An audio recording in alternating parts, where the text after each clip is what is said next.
చెప్పేదో చెప్తాను.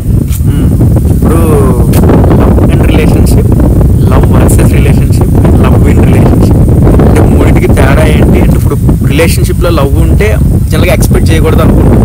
బట్ ఒక ఇద్దరు ముగ్గురు కలిసి ఉంటున్నారంటే కంపల్సరీ ఆటోమేటిక్గా అంటే నేను ఇది చేశానంటే నువ్వు ఇది చేసావు అన్నట్టు ఎక్స్పెక్టేషన్స్ క్రియేట్ అవుతాయి. సో అక్కడ అప్పుడు దానికి లవ్కి రిలేషన్ ఏంటి? అయితే ఇది ప్రపంచం అంతా ఈ చర్చ నడుస్తున్నది.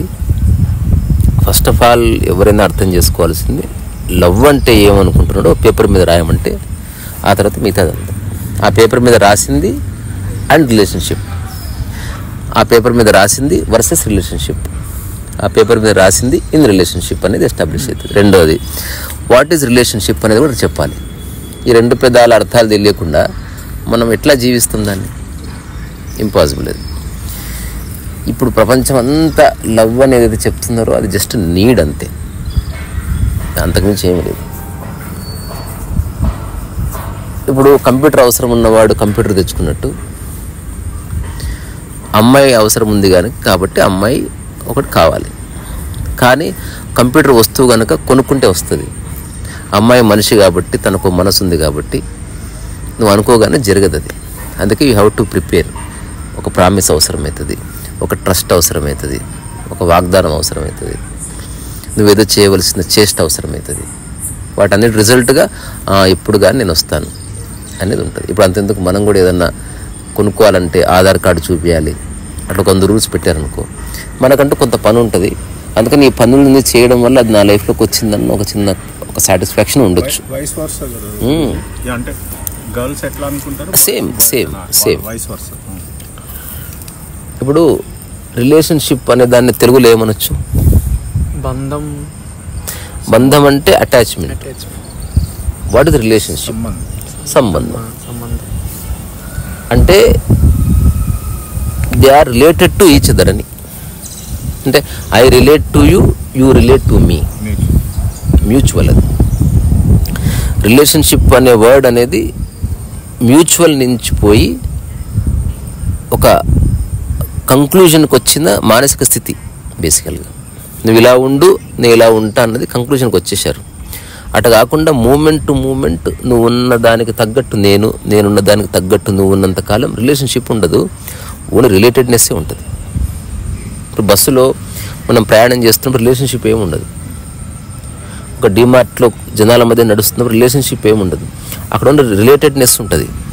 ఒక వ్యక్తి ఎదురుగా వస్తే నువ్వు పక్కకు తప్పుకొని వెళ్ళిపోతావు అంతే. అట్లా కాకుండా రిలేషన్షిప్లో ఏముంది? కన్ఫర్మేషన్ స్టార్ట్ అవుతాయి, అఫర్మేషన్ స్టార్ట్ అవుతాయి. నువ్వు ఇలా ఉంటాను, నువ్వు ఇలా ఉండు, నువ్వు ఇలా ఉంటేనే నేను ఉంటాను, నువ్వు ఉండకపోతే నేను ఉండను, ఇదే పద్ధతి, ఇదే ప్రేమ, ఇట్లాంటివన్నీ కూడా. దీనివల్ల ప్రాబ్లం వస్తుంది. సో ప్రాపంచికంగా లవ్ అంటే నథింగ్ బట్ ఎక్స్పెక్టేషనే, సినానిమస్ విత్ ఎక్స్పెక్టేషన్. అది ఎవరు ఒప్పుకున్నా ఒప్పుకోకపోయినా అదొక ఫ్యాక్ట్. ఇప్పుడు అందరూ అలాగే ఉంటాయి. ఇప్పుడు సపోజ్ ఒకళ్ళు ఉన్నాడు, నేనే ఉన్నాను అనుకోండి, సపోజ్ మ్యారేజ్ చేసుకున్నాను అనుకోండి, నేనేం ఎక్స్పెక్ట్ చేయట్లేదు అనుకోండి. సపోజ్ అండ్ నువ్వు ఇది చేయి, నేను ఇది చేయి, నా పని నేను చేసుకొని వెళ్ళిపోతున్నాను. తనకి ఏమైనా అవసరం అయితే సాయం చేస్తాను. అప్పుడు దాన్ని నువ్వు మ్యారేజ్ అనకు. మ్యారేజ్ అనకూడదు. మ్యారేజ్ అంటే కంపల్సరీ ఇవన్నీ టర్మ్స్ అండ్ కండిషన్స్ ఉంటాయి. మ్యారేజ్ అనేది ఎటువంటిది అంటే, ఒక గవర్నమెంట్ ఆఫీస్లో ఉద్యోగం చేయడం లాంటిది. బయట ఉన్నంతసేపు నువ్వు ఎట్లా ఉండు, ఆఫీస్లోకి వెళ్ళావా you have to abide by the rules. అది వేసుకోవాలి మెడలో, స్వైప్ చేయాలి, అందరికీ స్మైల్. ఇప్పుడు అక్కడే కదా కాన్ఫ్లిక్ట్ కాదు. If you really understand agreement there is no conflict. ఇప్పుడు ఒకడు అర్థం చేసుకుంటూ ఇంకోళ్ళు అర్థం చేసుకున్నారని రూల్ లేదు కదా. కాదు, నేను చెప్తున్నా, అక్కడ ఒక రిటర్న్ అగ్రిమెంట్ ఉంది, సెట్ ఆఫ్ రూల్స్ ఉన్నాయి, కంపెనీకి సంబంధించిన వాల్యూస్ ఉన్నాయి, కంపెనీకి సంబంధించిన ఎయిమ్స్ అండ్ ఆబ్జెక్టివ్స్ ఉన్నాయి. వాటిని నువ్వు అంగీకరించే లోపల అడుగు పెట్టావు, అప్పుడే గృహప్రవేశం చేస్తున్నావు. కానీ ఈ వైఫ్ అండ్ హస్బెండ్ లేదా లవర్స్ ఎవరైతే కలిసి ఉండాలనుకుంటున్నారో ఒక గంట సేపు కూడా వాళ్ళు వెయిట్ చేసి అగ్రిమెంట్ రాసుకోవడం లేదు. నేను ఒక ఎలాబరేట్ టాక్ చేసిన దీని మీద, హ్యూమరస్ ఉంటుంది అది. చాలామంది నిజంగా ఇట్లా పెళ్లి చేసుకుంటే బాగుండు, లేదా రాబోయే రోజుల్లో మా అబ్బాయికి ఇట్లా పెళ్లి చేసి చూస్తానని చెప్పిన వాళ్ళు ఉన్నారు, హండ్రెడ్స్ ఆఫ్ పీపుల్. అంటే నేను చెప్పే చిన్న చిన్న సూత్రాలు ఏదంటే, ఒక ఇద్దరు కలిసి జీవించాలనుకుంటున్నారు. వాళ్ళకు కుటుంబం ఉంది, వీళ్ళకు కుటుంబం ఉంది అనుకుందాం. ఇప్పుడు now they are enter into an agreement, a return agreement. ఇంకా చెప్పాలంటే ఒక లీగల్ కాంట్రాక్ట్లోకి వచ్చారు. కానీ అగ్రిమెంట్ చేసుకోవడంలే, లూజ్ ఎండ్స్ ఉంటున్నాయి, దానివల్ల కాన్ఫ్లిక్ట్ వస్తుంది. అందుకని నేను చిన్న ఒక 5 నుంచి ఒక 20 ఐడియాలు చెప్తా చూడు. ఇప్పుడు ఎవడైనా పాటిస్తే దిమ్మ తిరిగిపోతుంది, అద్భుతంగా ఉంటుంది మ్యారేజ్. ఇప్పుడు అబ్బాయి అమ్మాయికి చెప్తున్నాడు, నువ్వు మన బెడ్రూమ్లో బికినీ వేసుకున్నా నాకు ఓకే, కానీ మా అమ్మ నాన్న ముందు మాత్రం పంజాబీ డ్రెస్ వేసుకోవాలి, అది చీర కట్టుకోవాలి. ఇది అగ్రిమెంట్. ఇప్పుడు చెప్పు. ఎందుకంటే అక్కడ కాన్ఫ్లిక్ట్ వస్తుంది, వేషధారణ గురించి కాన్ఫ్లిక్ట్ వస్తుంది. అది రావద్దంటే నేను మా అమ్మ నాన్న అడిగాను, నీ కాబోయే భార్య మేము చూస్తున్నప్పుడు చీర కట్టుకోవాలి, లేదా పంజాబ్ డ్రెస్ వేసుకొని పైన దుపట్టా ఖచ్చితంగా వేసుకోవాలి. ఇప్పుడు అలా అన్నప్పుడు కొన్నిసార్లు వాళ్ళు ఏమన్నా అంటే వాళ్ళు ఏదో ఫ్రీడమ్ కాదు. అగ్రిమెంట్ అంటేనే డిస్కషన్ బేస్డ్. ఇప్పుడు నేను చెయ్యను అన్న వాళ్ళ పరిస్థితి ఏంటి? అప్పుడు అమ్మా నాన్నతో కలిసి ఉండం, వాళ్లకు నీకు సంబంధం లేదు. నెక్స్ట్ మా మమ్మీ డాడీ వచ్చినప్పుడు నువ్వు షార్ట్ వేసుకోవద్దు. సరే, నేను నాకు షార్ట్ వేసుకోవడం అలవాటు, నేను ఫుల్ ప్యాంట్ వేసుకోలేదు, నీకోసం 3/4 తీసుకుంటే ఒకసారి మీ మమ్మీ డాడీని అడుగు. సో ఇప్పుడు వీడు అడిగాడు వాళ్ళ మమ్మీని, ఆమె స్కర్ట్ వేసుకుంటుందంట, కానీ కింది వరకు ఉంటుంది, నీకు ఓకేనా? అది ఇలా ఉంటుంది. మీ సమక్షంలో ఎప్పుడు వచ్చినా అట్లే వస్తుంది, ఇట్ ఈస్ అన్ అగ్రిమెంట్. అట్లాగే వాళ్ళ మమ్మీ డాడీ సమక్షంలో ఎప్పుడు వచ్చినా నేను 3/4 ప్యాంట్ వేసుకుని వస్తాను. She agreed upon. ఇప్పుడు ఆ అమ్మాయిలు వాళ్ళ ఫాదర్ని అడిగింది, దే సెడ్ ఓకే. ఇప్పుడు ఒక అగ్రిమెంట్ అయిపోయింది. నెక్స్ట్ నేను ఏదన్నా తప్పు చేస్తే అందరి ముందు చెప్పొచ్చా? నీ ఒక్కదాన్ని సపరేట్గా పిలిచి చెప్పాలి, చెప్పు. లేదు, ఒక్కదాన్ని సపరేట్గా పిలిచి చెప్పాలి ఎవరైనా కూడా. ఇప్పుడు నేను మా పేరెంట్స్ని అడుగుతా, ఇంకో అగ్రిమెంట్. ఇట్లా ఒక 20 అగ్రిమెంట్స్ ఉన్నాయి, బిహేవియరల్, కమ్యూనికేషన్ సంబంధించినవి, ఇంటి సాంప్రదాయాలకు సంబంధించినవి. ఎగ్జాంపుల్, పూజ చేయడం నాకు ఇష్టం లేదు, నీకు ఓకేనా? ఇంకా భవిష్యత్తులో గృహప్రవేశం కావచ్చు, ఇంకేదైనా కావచ్చు, నువ్వే ప్రెగ్నెంట్ అవ్వచ్చు, బట్ నాకు ఇష్టం లేదు, ఐ డోంట్ లైక్ రిచువల్స్. ఇది నీకు ఓకే అయితే ఆలోచిద్దాం. మధ్య మార్గం ఉంటుంది. ఆ రోజు నువ్వు రిచువల్ ఏమీ చేయకు, గోచి పెట్టుకో చాలు. ఇది నీకు ఓకేనా? ఇది మీ పేరెంట్స్ చెప్పు. వెళ్ళి పేరెంట్కి చెప్పింది, ఓకే అల్లుడు గారికి ఏం ప్రాబ్లం లేదంటే మాకేం ప్రాబ్లం లేదనుకుందాం. తద్వారా నెక్స్ట్ ఎప్పుడు పూజ అయినా ఏ కాన్ఫ్లిక్ట్ రాదు. ఒక్క వారం రోజుల నుంచి 1 month ఈ కంక్లూజన్స్ రాకుండా ఎట్టి పరిస్థితుల్లో తర్వాత పేరెంట్స్కి వెళ్ళి చెప్పాలి. ఇప్పుడు ఆ అమ్మాయి 25 ఏళ్ళు ఎక్కడో పెరిగి వచ్చింది, ఆ అమ్మాయి ఆలోచనలు వేరు, ఆరోగ్యపు అలవాట్లు వేరు, ఆహారపు అలవాట్లు వేరు, డ్రెస్సింగ్ వేరు. ఇప్పుడు ఆ అమ్మాయి వచ్చి టీ చేసి ఇవ్వగానే ఏందమ్మా ఇట్లా చేసినా మీరు అనకూడదు. సంవత్సరం పాటు లెట్ హర్ ఎక్స్ప్లోర్. మనం ఎట్లాంటి ఆహార పదార్థాలు తింటామో ఆమె అర్థం చేసుకునే సమయాన్ని ఇద్దాం. ఇది మీకు ఓకేనా? మీరు ఓకే అంటే ఆ అమ్మాయి నెక్స్ట్ ఫుడ్ చేస్తుంది. చేసినప్పుడు మీరు పేర్లు పెట్టకుండా నోరు మూసుకొని తిని ఏదన్నా ఉంటే పక్కకు పిలిచి, చూడమ్మా మేము ఇంగువ వేసుకోము, నువ్వు ఇంగువ వేస్తున్నావు, కొంచెం చూడు తల్లి అని చెప్పు. She will change. మధ్య మార్గం ఉంది. పప్పు అంతా అయిపోయిన తర్వాత పప్పు పక్కకు తీసి ఆమెకు ఒక్కదానికి ఇంగు వేసుకొని పోపు చేసుకుంటుంది. దేర్ ఇస్ ఏ వే. తద్వారా జీవితంలో గొడవరాలు అస్సలు చెడదు. తర్వాత రాత్రిపూట పడుకునేటప్పుడు నాకు లైట్ వేసుకోవడం ఇష్టం లేదు, నీకేమన్నా ప్రాబ్లమా? నాకు లైట్ ఖచ్చితంగా ఉండాలి, లేకపోతే నాకు నిద్ర రాదు. సో నాకు లైట్ ఉంటే నిద్ర రాదు కాబట్టి ఒక పని చేద్దాం, కలిసి ఉన్నంతసేపు కలిసి ఉండి నేను సపరేట్ రూమ్లోకి వెళ్ళి పడుకుంటాను. ఇది నీకు ఓకేనా? నువ్వు మళ్ళీ ఓకే అన్న తర్వాత పేచి పెట్టుద్ది ఇక్కడే పడుకోవాలి. లేదా నైట్ పూట ఖచ్చితంగా లైట్ బంద్ చేద్దాం. లైట్ బంద్ చేస్తే నీకు నిద్ర రాదా, నువ్వు బయటికి వెళ్ళి పడుకో, నాకే అభ్యంతరం లేదు. Let us come to an agreement. ఇప్పుడు ఆ సిచ్యువేషన్స్లో కొన్నిసార్లు ఏంటంటే అగ్రిమెంట్ అవ్వకుండా ఎమోషనల్గా తీసుకొని దాన్ని ఫస్ట్ మాట్లాడితే ఏ ఎమోషన్ లేదు. ఇప్పుడు రెడ్ లైట్ దగ్గర ఆగకపోతే ఫైన్ అని తెలుసు కనుక నువ్వు ఎప్పుడు పోలీసు ఉంటూ ఎమోషన్ అవ్వవు. సార్ అనుకోకుండా సిగ్నల్ జంప్ చేసిన ఏదో కథలు చెప్తావు. సో మధ్య మార్గం ఉంది. కన్నయ్య ఈ ఒక్కరోజు లైట్ బంద్ చేయరాదు, ఎందుకు అట్లా చేస్తున్నావు? సరేలే, మధ్య మార్గం ఉంది. తర్వాత అత్తమ్మ ఈ ఒక్కరోజు స్కర్ట్ వేసుకుంటుంది ప్లీజే, సరేలే పో, ప్రేమ స్టార్ట్ అవుతుంది. Real genuine communication establish, because already they know what to do and what not to do, do's and don'ts establish అయినాయి. కానీ మనిషి యొక్క తొందర, ఒక చిన్న యాప్ డౌన్లోడ్ చేసుకుని లేదా మొబైల్ కొనుక్కొని గంటలు దాని మీద వెచ్చిస్తాడు, కానీ జీవితకాలం కలిసి ఉండబోయే ఒక మనిషి యొక్క మనస్తత్వం మీద తెలుసుకోవడం లేదు. ఇప్పుడు 5 మంది కుటుంబ సభ్యులు ఉన్నారంటే 5 మైండ్స్ ఉన్నాయి అక్కడ. ఎవడో చెప్పాడు మైండ్ అంటే నథింగ్ బట్ ల్యాండ్ మైనే, అది ఎప్పుడన్నా పేరొచ్చు. అందుకని అందరు కూర్చొని ఒక ఫ్యామిలీ కాన్స్టిట్యూషన్ రాసుకోవాలి ఇన్ ఫ్రంట్ ఆఫ్ పెద్ద మనుషులు. అందుకని భవిష్యత్తులో నేను ఒక బుక్ రాయాలనుకుంటున్నాను, దాని సబ్జెక్టే ఫ్యామిలీ కాన్స్టిట్యూషన్. పెళ్లి చేసుకోబోయే వాళ్ళు, కొత్త కోడల్ని ఇంటికి ఆహ్వానిస్తున్న వాళ్ళు, కొత్త అత్తమామల్ని కలుసుకోబోయేవాళ్ళు, ఇంట్లో మరుదులు ఇట్లాంటి వాళ్ళతో కలుసుకునేవాళ్ళు, వియ్యంకులు, ఇట్లాంటి వాళ్ళ మధ్యన ఒక ఫ్యామిలీ కాన్స్టిట్యూషన్ ఉన్నప్పుడు మనకి ఎట్లయితే రాజ్యాంగం ఉందో ఇంటికి ఒక రాజ్యాంగం ఉండాలి. అప్పుడు అసలు కాన్ఫ్లిక్టే రాదు. చర్చించి ఒక కొలిక్కి రావడం ఉంది, ఆ తర్వాతనే పెళ్ళి. ఇప్పుడు మీకు తెలుసు తెలీదో చాలా డబ్బున్న కుటుంబాల్లో they have family constitutions, clear set of rules. ఎవరి గదులేమిటి, ఎవరి విధులేమిటి, ఎవరి నిధులేమిటి, ఎవ్రీథింగ్ ఈజ్ డిఫైన్డ్. ఇప్పుడు అత్యంత ముఖ్యమైన పోర్షన్కి వద్దాం. అంటే ఈ సెట్ ఆఫ్ రూల్స్లో మనీ. ఇప్పుడు నువ్వు సంపాదించే మనీ మా పేరెంట్స్కి ఏమైనా ఇస్తావా? ఒకవేళ ఇవ్వాలనుకుంటే ఎంత ఇస్తాం? Out of humanitarian ground. వాళ్ళు ముసలోళ్ళు అయిపోతున్నారు, మన మీద ఆధారపడొద్దు కదా. సరే, నాకు ₹1,00,000 వస్తుంది, నెలకు నా తరఫున 10,000 ఇస్తాను. ఇప్పుడు నువ్వు జాబ్ చేస్తున్నావు, మరి నువ్వేమైనా మా పేరెంట్స్కి ఇస్తావా? నేను ఒక 5,000 ఇస్తాను. ఓకే, చలో. ఇట్లా కాకుండా సంవత్సరానికి ఒక్కొక్క ₹1,00,000 మా పేరెంట్స్కి వేసేద్దాం అకౌంట్లో. తద్వారా ఒకవేళ మన దగ్గర లేకపోయినా వాళ్ళు తీర్థయాత్రలు చేయాలని ఉపయోగపడుతుంది.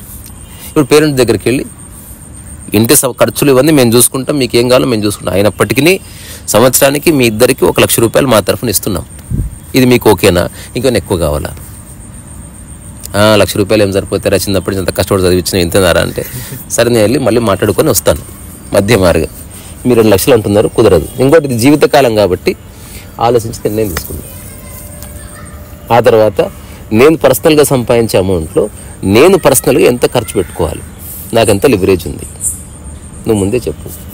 తద్వారా నా శాలరీ ₹1,00,000 కానీ మా అమ్మకి 10,000 ఇచ్చాను, నేను ఒక 20,000 నొక్కుతాను, 70,000 ఆడ పెడతా. అలాగే నీకు 50,000 శాలరీ వస్తుంది, నువ్వు 5,000 మీ పేరెంట్స్కి ఇచ్చుకో. ఆ తర్వాత మిగతా డబ్బు మధ్యలో పెడదాం. ఈ మధ్యలో డబ్బులో ఎంత ఖర్చు పెడదాం, ఎంత సేవ్ చేద్దాం. నెల రోజుల్లో అన్ని కంక్లూజన్స్ వస్తాయి, పెద్ద విషయం కాదు. కానీ తొందర ఎట్లా అట్లా జీవించాలి, ఎట్లా అట్లా జీవించకు అనుకోని పథకం ప్రకారం జీవిస్తేనే. నార్మల్గా ఇలా మాట్లాడితే కొంతమంది ఎలా ఫీల్ అవుతారంటే ఏంటి ఇలా ఉన్నాడు అన్నట్టు. నేను అంటున్నా అందరు అట్లే ఉండాలంటున్నా. అలాగే ఉండాలని. ఇప్పుడు ఉదాహరణకి రెడ్ లైట్ అందరికి ఎట్లను, ఇదే అందరికి అట్లే. ట్రాఫిక్ లైట్ అది రెడ్ లైట్ ఏరియా అంటలేం కదా. నాకు అర్థమైంది అప్పుడే. అట్లా అంటే addressing each and every small issue also అంటే ఆ ఎండ్ అయిపోతుంది అక్కడ. ఏమి లేదు, బిహేవియరు. తర్వాత మనం ఎప్పుడు ఏ గొడవలైనా బూతులు మాట్లాడుకోకూడదు. అందరు సంతకం పెట్టండి. తర్వాత ఏ విషయాన్నైనా సరే గంటలు గొడవ పడకుండా 10 నిమిషాలు అర్థం చేసుకోవాలి. ట్రై చేయకపోతే మళ్ళీ ఒక గంట తర్వాత మళ్ళీ మాట్లాడుకోవాలి. సో మా తరఫున ఏదైనా గొడవ అయితే ఇతను వస్తాడు, మీ తరఫున గొడవ అయితే ఇద్దరు వస్తారు. ఎప్పుడు ఏ సీరియస్ ఇష్యూ వచ్చినా ఫస్ట్ దే విల్ కమ్. వాళ్ళు రాకుండా మనం మాట్లాడము. Let us write an agreement. ఇట్లా 25-30 పాయింట్స్ రాసుకుంటే అందులో ఆర్థికపరమైనవి, బట్టల పరమైనవి, మానవ సంబంధాల పరమైనవి, గౌరవం, అందరికీ గౌరవం ఇచ్చే పిలుచుకోవాలి. కోడల్ని గారు అనే పిలవాలి, వసే తుసే అనకూడదు. అట్లా కాకుండా ఇప్పుడు కోడల దగ్గరికి వెళ్ళి మా అమ్మ అలవాటు, ఆమె ఆంధ్ర, ఆమె వసే అని గౌరవంగా ఉంటుంది, నీకు పర్వాలేదా? నాకేం పర్వాలేదు, కానీ వేరే వాళ్ళు వచ్చినప్పుడు అనకూడదు. ఇది మీ అమ్మకి చెప్పు. ఏమమ్మా నువ్వు ఒక్కతున్నప్పుడు వసే అనుకో, తురే అనుకో, ఏమనుకోదంట. కానీ వాళ్ళు వచ్చినప్పుడు కానీ వాళ్ళ ఫ్రెండ్స్ వచ్చినప్పుడు కానీ వసే అమ్మ అని కూడా పిలవకూడదు. అప్పుడు గౌరవంగా పిలువు.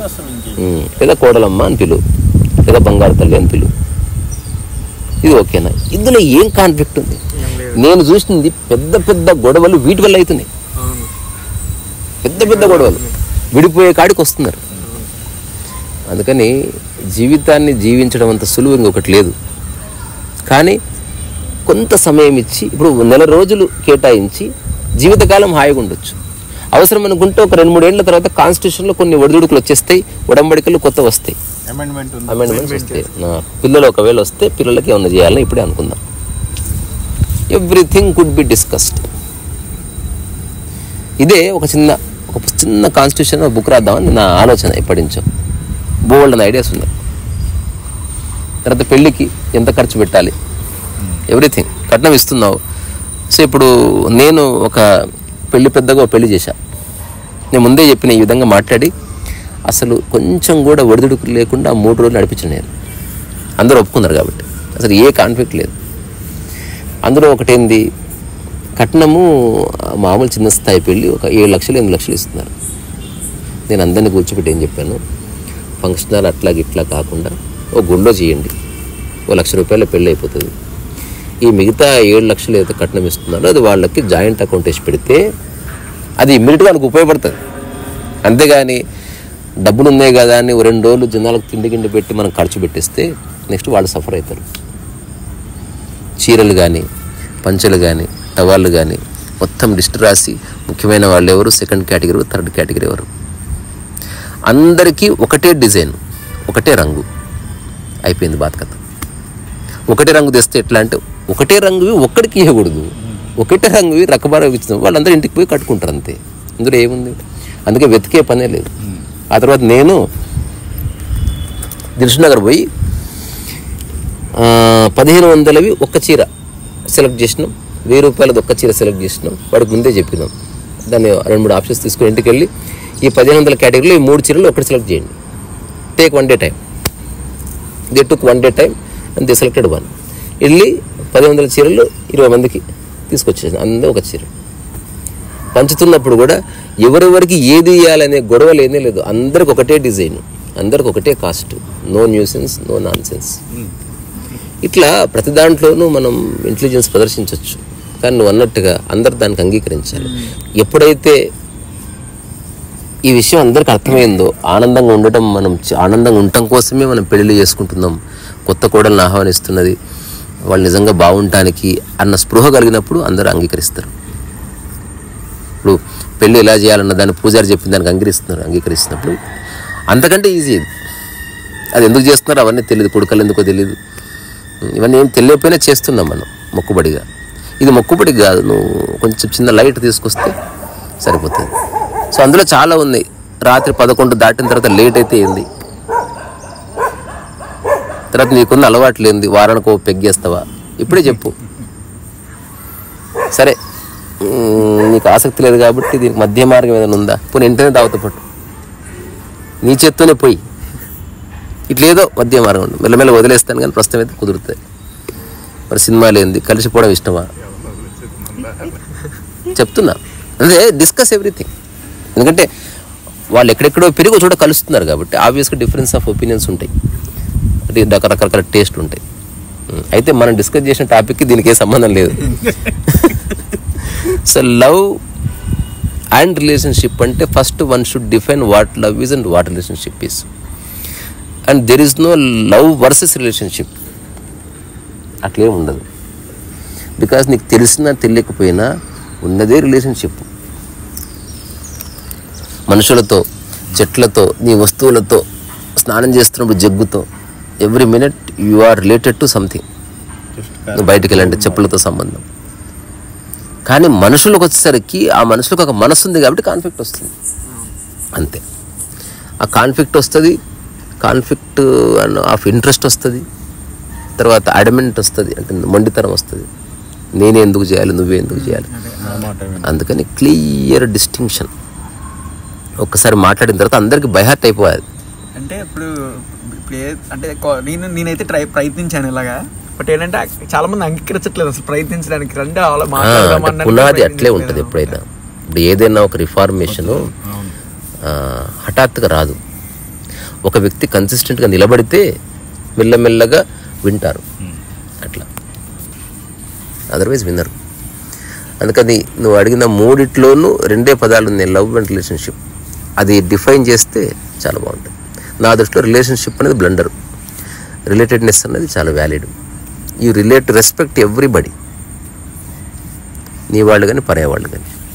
నీ లైఫ్లో ఒకరో ఇద్దరు ఉంటారు, వాళ్ళతో నీవు నోరు జారు బూతులు మాట్లాడుకు ఏమైనా చేసుకో, మిగతా అందరినీ గౌరవించు. అదొకటి. తర్వాత అందరినీ ఒక సమాన భాగస్వామిగా గుర్తించడం ఒకటి ఉంది. They are playing a vital role. చివరికి పాలు పోసేవాడు కూడా నీ జీవితంలో ఒక ముఖ్యమైన పాత్ర పోషిస్తున్నాడు.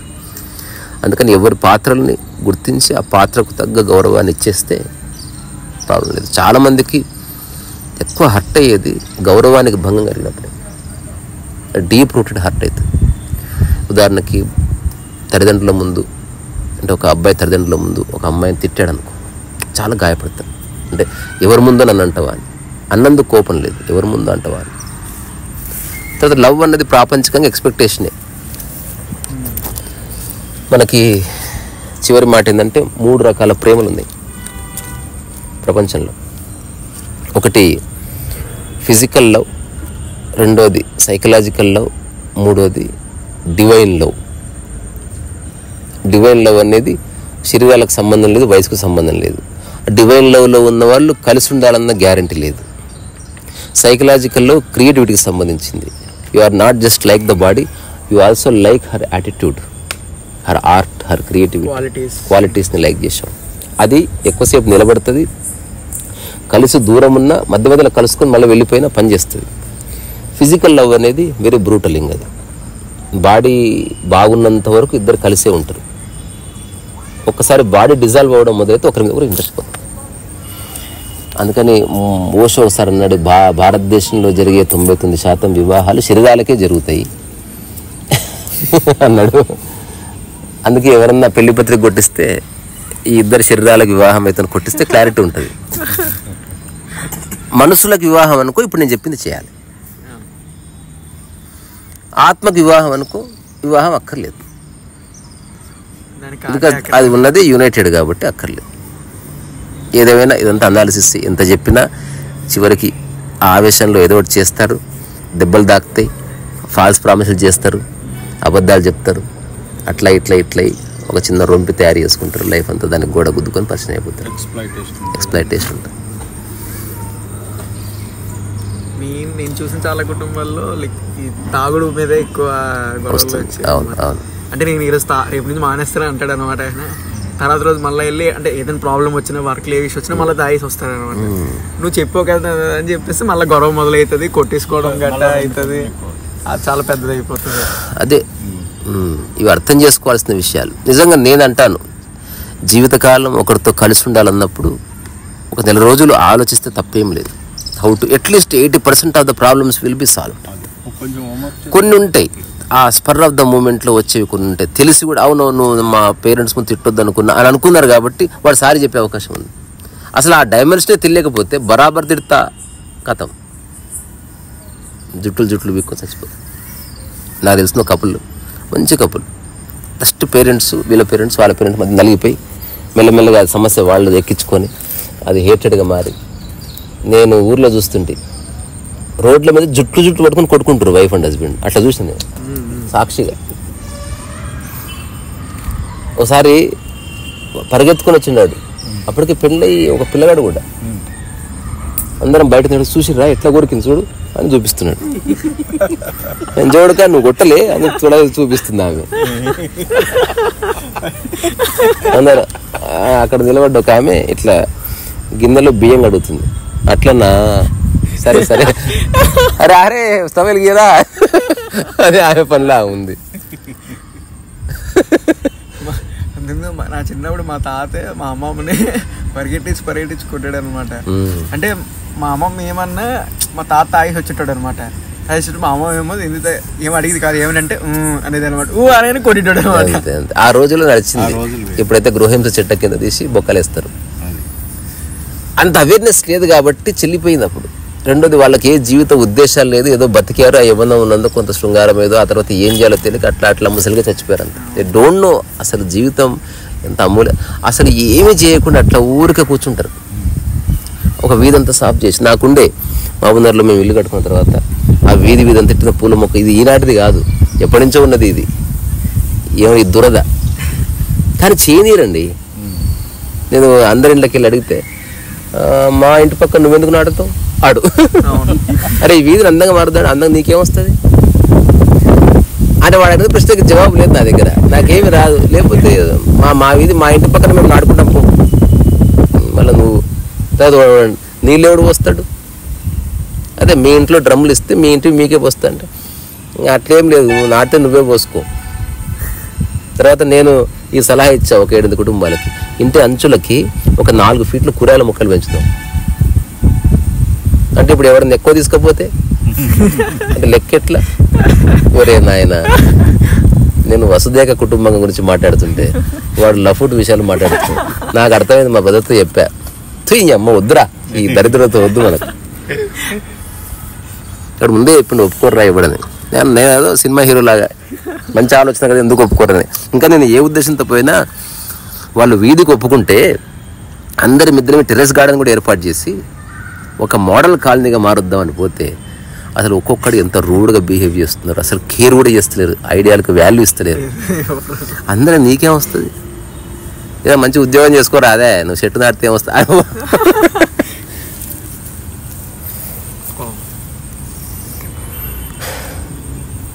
సో లవ్ అంటే ఎదుటి వ్యక్తిని యథావిధిగా అంగీకరించడం, యాక్సెప్టెన్స్. రిలేటెడ్నెస్ అన్నది ఒక చిన్న మన ఒక డ్రాయింగ్ ఉన్నది ఫ్రెండ్షిప్కి సంబంధించి, నాకు చాలా నచ్చింది. అప్పట్లో ఒక కట్టెలు పేరుస్తూ నేను ఒక బ్రిడ్జ్ కడుతున్నా, అక్కడి నుంచి కట్టెలు పేరుస్తూ ఒక అమ్మాయి బ్రిడ్జ్ కడుతుంది. ఇద్దరు మెల్లగా బ్రిడ్జ్ కలిపారు, అక్కడ రిలేటెడ్నెస్ స్టార్ట్ అయింది. వీడు ఎవ్రీడే ఆ కట్టెలన్నింటినీ ఖరాబ్ అవుతుంటే చూసి సరి చేస్తున్నాడు, ఆమె ఎవ్రీడే కట్టెలన్నీ ఖరాబ్ అయితే సరి, తద్వారా వాళ్ళ బ్రిడ్జ్ నిలబడ్డది అన్నట్టు. అట్లా లవ్ అనేది వర్కౌట్ అవుతుంది. తప్పులు ఎంచుకోవడం మొదలుపెట్టి ఒకరినొకరు హ్యూమిలేట్ చేసుకోవడం స్టార్ట్ అయింది అనుకో, తెరిసినో ఏంటి, ఒక్కసారి రాంగ్ సీడ్ పడ్డ తర్వాత దాన్ని సరి చేసుకోవడం కష్టమైపోతుంది. చాలా కుటుంబాలు కొలాప్స్ అయిపోయి, ఎందుకు కొలాప్స్ అయిపోయినాయి అని నిజంగా మూలంలోకి వెళితే ఒక మాట, చిన్న చిన్న ఆర్థిక సమస్యలు, చిన్న చిన్న ఈగో ఇష్యూస్, చిన్న చిన్న బిహేవియరల్ ప్యాటర్న్స్లో చాలా ప్రాబ్లమ్స్ వచ్చాయి. అందుకని భవిష్యత్తులో ఒక సరదా బుక్ రాద్దాం మ్యూజియంస్ లాగా, sincerity, understanding, acceptance, family constitution. కుటుంబానికి రాజ్యాంగం అవసరం.